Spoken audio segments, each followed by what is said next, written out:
demand in the Commonwealth, and those costs would be for consumers and businesses, given the expected pass-through from the generators. There is negative employment in the power generating sector by complying with this proposed rule, and the indirect and induced employment impacts could be large. Benefits, mostly as we understand them now, are based on EPA's definition and methodology looking at social cost of carbon as well as those health co-benefits. And we believe there's more study necessary to really see what the benefits would be. Our report is not the only one out there. You'll hear about other ones today. We believe we followed the EPA approach pretty completely, and that we don't include facilities that are not subject to this rule. We believe we've used fairly reasonable experience-based assumptions on which units would be affected most, and we've incorporated actual unit data rather than broad generic proxy unit data, which the EPA's IPM model and others use. Rather than talking about a specific generating unit, they talk about a theoretical 585 megawatt unit, for example.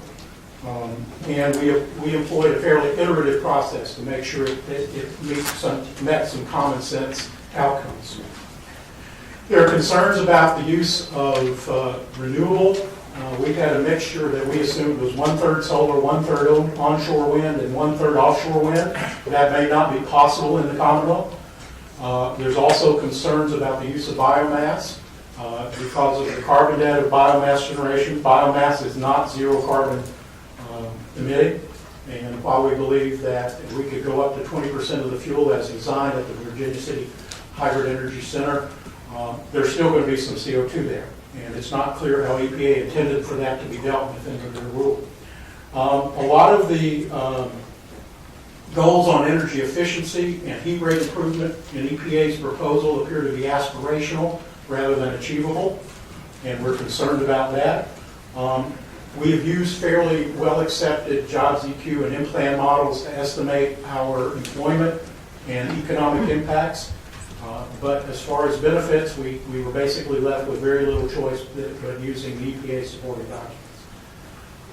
All of the studies that are out there that we've seen have a common theme, and that is Virginia can meet compliance, but with a very different generation mix.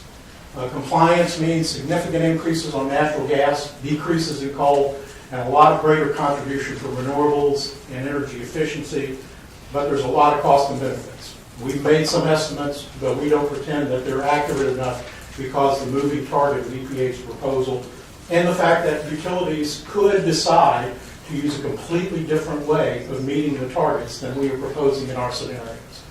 We believe the major differences in the studies is because of the input parameters, the assumption methodologies. All of the studies are probably right, depending on what they started with.